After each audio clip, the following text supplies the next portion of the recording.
Yo tout le monde, aujourd'hui on se retrouve pour une nouvelle vidéo 10 conseils pour réussir son canoë trip. On perd pas de temps, c'est parti. Premier conseil, s'entraider. S'entraider.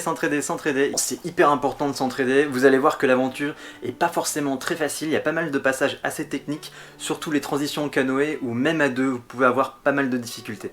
Donc n'hésitez pas à demander de l'aide avec les autres personnes, ils prendront un grand plaisir à vous aider et surtout vous ferez des super rencontres. Je vous place le contexte.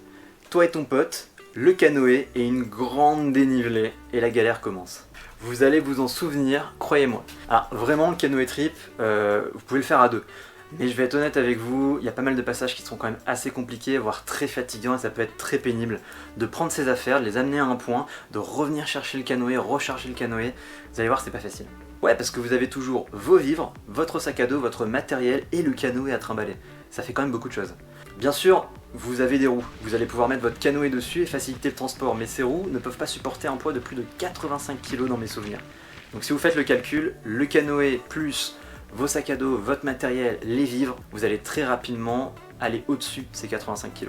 Sachant qu'il y a une caution de 350 € dans mes souvenirs, ça vaut clairement pas le coup de prendre le risque. Vous l'avez compris, il faudra d'abord monter ses affaires et après monter le canoë. Prochain conseil, c'est parti. Savoir nager. Bon, ça peut vous paraître un peu bête, mais savoir nager, c'est pas forcément indispensable. Ceux qui me connaissent savent très bien que je nage comme une brique. Ouais, je sais pas nager.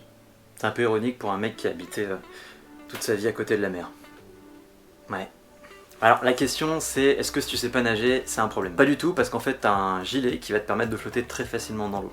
Je le sais parce que dès que je l'ai eu, je suis allé direct dans l'eau pour voir comment ça fonctionnait, et ça fonctionne très bien, donc tu risques pas grand chose. Alors oui, tu vas flotter, peut-être pas que tu vas bien nager, mais tu risques pas grand chose. Je t'avoue que c'est un peu intimidant quand tu grimpes dans le canoë et que tu sais que tu as plusieurs mètres de profondeur, sachant que l'eau est très sombre. Ça peut être un peu intimidant, mais tu finis par t'y habituer au bout de quelques heures. Yo tout le monde, ça y est, on vient juste d'embarquer. Je suis en stress total, ça ne se voit pas du tout. Tout le monde à côté au taquet, on commence à partir tout doucement.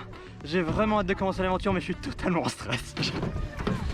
Alors le canoë est quand même assez stable. Pour retourner un canoë, il faut vraiment le faire exprès. Naturellement, le canoë va se repositionner droit, ce qui fait qu'au final, tu crains pas grand chose, sauf si tu cherches vraiment à tomber. Si jamais t'es pas rassuré avant de commencer ce trip, tu peux prendre ton gilet, aller direct dans l'eau, t'as un petit peu de temps avant de commencer le trip, et voir comment tu réagis avec le gilet, tu verras que tout va très bien se passer, et que tu n'as pas forcément besoin de savoir nager pour faire ce canoë. On passe au troisième point. Attention à la météo. Alors ça peut paraître un peu bête, mais la météo est très changeante dans ce genre de région. Vous pouvez avoir une annonce depuis toute la journée, au final vous retrouvez avec un plein soleil et juste une petite averse, une petite demi-heure par-ci par-là quoi. Alors ça, c'est le temps qu'on devait avoir. Au final, on a eu 3 journées avec un ciel bleu du soleil et 2 journées où on avait un ciel un peu plus gris avec quelques pluies. Ça ne nous a pas empêché d'avoir quand même quelques averses, surtout le soir, où là c'était beaucoup plus compliqué parce qu'on apprenait à peine à commencer à camper, etc. en groupe. C'est pas évident, mais honnêtement, quand on vous annonce de la pluie, c'est rare qu'il y ait une journée entière de pluie. Il y aura de la pluie, préparez votre matériel, mais globalement ça passe. Surtout, n'hésitez pas à monter votre corps en anticipation. Parfois vous allez voir dans le ciel que les nuages vont être très sombres et donc chargés d'eau. S'il y a beaucoup de nuages qui sont très sombres, ça veut dire que ça peut tomber à n'importe quel moment. Et croyez-moi, monter votre camp quand il pleut, c'est vraiment pas agréable. Donc surtout, ne vous fiez pas que à votre bulletin météo sur votre téléphone. Regardez le plus souvent le ciel et essayez d'anticiper. Parfois vous verrez un nuage arriver ou même un orage et vous pouvez vous dire là on va poser le camp, on va se préparer. Allez, on passe au quatrième point. Préparez-vous. Quand je dis préparez-vous, c'est ayez assez de matériel pour faire face à pas mal de situations. Alors pensez à avoir un équipement imperméable. Sinon, si vous êtes trempé, vous allez très vite avoir des douleurs, des cloques, et ça va vraiment être très compliqué. Je pense surtout à une tenue imperméable, un kawaii ou un poncho, un pantalon imperméable, et aussi des chaussures imperméables. Comme ça, vous pourrez faire face à toutes les situations. Vous pouvez aussi prendre une bâche ou un tarp qui pourra vous servir à protéger toutes vos affaires dans le canoë. Alors bien sûr, quand je vous dis que le temps est changeant, parfois, même s'il fait 10 ou 15 degrés et qu'il y a du soleil, vous pouvez avoir très vite chaud.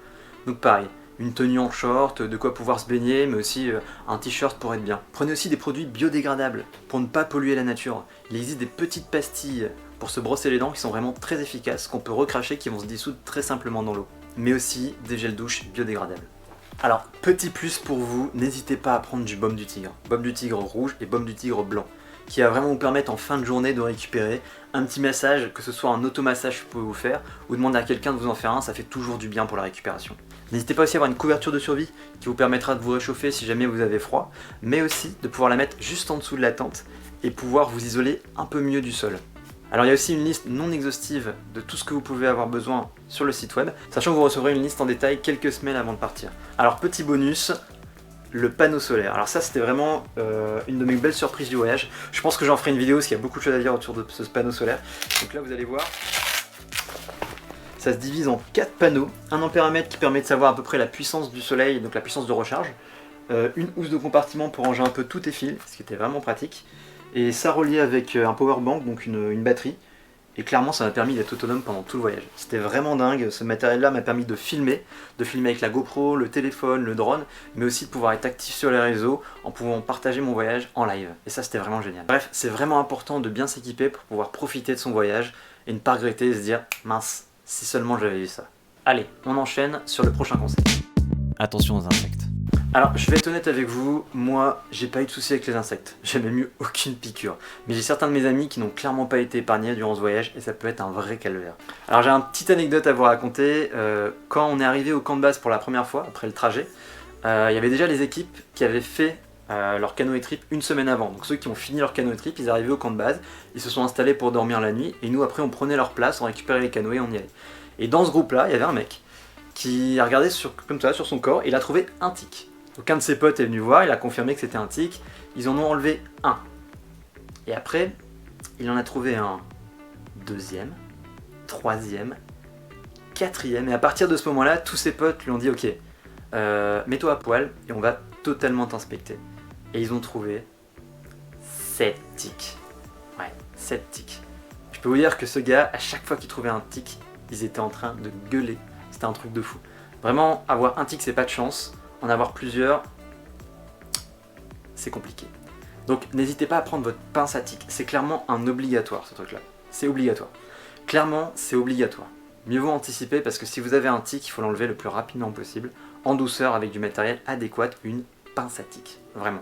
Alors il y a aussi des moustiques, forcément, on est juste à côté des lacs, on traverse des lacs. Donc il y a quand même pas mal de regroupements de moustiques. Moi j'ai eu pas mal de chance là-dessus, mais j'ai quelques amis pareil qui ont été assez agressés par des moustiques. Donc n'hésitez pas à prendre un répulsif naturel, ça fonctionne très bien. Je vais être honnête avec vous, je suis parti avec 10 potes pour faire ce canoë trip. En tout j'ai eu à peu près 2 potes qui ont eu des tics. Donc ces 2 potes, chacun a eu un tic différent. Alors faut faire attention parce que les tics ont tendance à se réfugier à des endroits un peu fourbes, genre sous les aisselles, dans les cheveux, au niveau du nombril ou même entre les jambes. Prochain conseil, c'est parti! Préparez-vous aux toilettes. Alors ça peut vous paraître bête, mais les toilettes ça peut être une expérience pour certaines personnes qui n'ont pas vraiment connu ça. Vous avez 2 options, vous pouvez camper en sauvage, où là forcément il faut aller dans la nature faire ses besoins, creuser son petit trou, faire son petit besoin et reboucher derrière.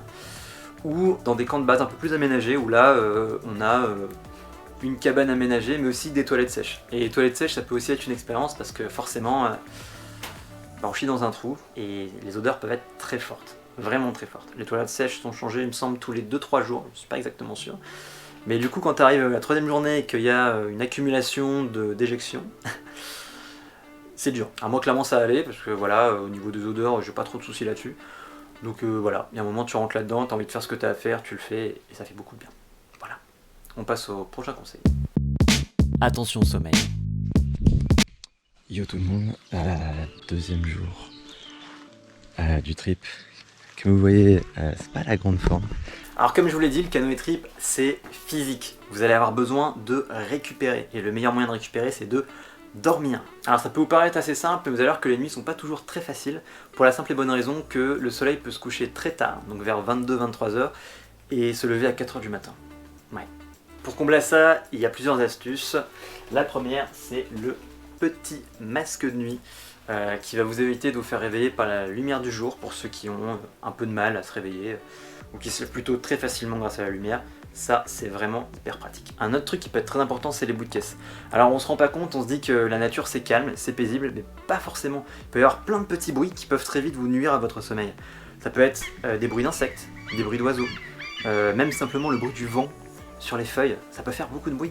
Et pire encore, si jamais vous dormez sous une averse, le bruit des gouttes sur votre tente, clairement ça peut en empêcher pas mal de dormir. Donc les bouts de caisse, c'est bien. On passe au prochain conseil. Partagez votre aventure. Alors le canoë trip, c'est une aventure qui se partage clairement avec les autres canoë trippers qui sont venus faire leur aventure. Alors vous avez le choix de faire votre aventure en solo avec votre binôme, parce que vous êtes obligé d'être 2 par canoë, Mais sachez qu'il y a à peu près 30 aventuriers qui vont partir d'un camp de base et 30 qui vont partir d'un autre. Donc vous allez pouvoir très facilement vous rejoindre. Alors bien sûr, vous verrez qu'au début vous partez, vous allez voir plein de monde et au fur et à mesure, tout le monde va se dispatcher un peu partout dans la région et vous pouvez tout à fait ne voir personne. Mais je vais être honnête avec vous, la grande partie de mes meilleurs moments de voyage, c'est quand je partageais des choses avec d'autres voyageurs. C'est un petit peu particulier pour nous parce que nous on était déjà une équipe de 10 voyageurs, 10 potes, donc c'était assez rigolo, sachant qu'on se connaissait pas tous. Donc on a appris à se connaître durant ce voyage qui était assez excitant, donc on avait déjà un micro-groupe avec nous, mais ce qui nous a pas empêché d'intégrer d'autres aventuriers, d'en croiser d'autres et de passer des soirées avec ces personnes. Prochain conseil. Prenez des batteries. Alors ça, on va vous le dire de base, mais moi, je vous le répète. N'oubliez pas les batteries, c'est vraiment cool si vous avez envie de partager votre voyage. Donc soit le filmer, faire des photographies ou juste envoyer des stories par exemple à vos proches ou des photos, c'est quand même assez cool. Donc c'est important d'avoir ce petit matos. Alors moi j'ai deux types de batteries. La première, donc c'est une batterie un peu classique, donc là on a une 27 mAh avec un petit voyant qui me sert vraiment beaucoup pour savoir un peu comment je peux m'en charger avec deux prises USB et une prise USB-C, c'est assez cool. Et j'avais un autre type de batterie que j'ai pu utiliser en trek en Écosse, qui n'était pas vraiment une dinguerie, donc avec des panneaux solaires intégrés. Je vais être honnête avec vous, les panneaux solaires sont de petite taille, c'est pas vraiment fou, ce qui fait que ça met beaucoup de temps à se recharger. C'est à peine si vous arriverez à avoir une recharge de téléphone dans la journée. Je vous conseille pas vraiment ce type de matériel. Par contre, le meilleur combo, ce que je vous ai expliqué un peu le début, c'est le panneau solaire et la batterie. Vous posez le panneau solaire sur votre canoë, vous le dépliez, vous le reliez à une batterie et vous pouvez très facilement recharger presque plus de la moitié de cette batterie en une journée. C'est assez dingue. Moi j'étais totalement autonome pendant ces 7 jours de voyage où j'ai pu tout simplement recharger tout le temps mes batteries à fond. Tous les jours je rechargeais mes batteries à fond et tous les jours avec mon panneau solaire je pouvais recharger cette batterie. Donc c'est vraiment cool, n'hésitez pas à en acheter, c'est chouette. Alors bien sûr c'est logique, il faut du soleil, mais vous seriez assez surpris de voir que même quand il y a un peu de nuages, le soleil passe à travers les nuages et ça peut quand même vous permettre de recharger vos batteries. Donc ça vaut quand même le coup.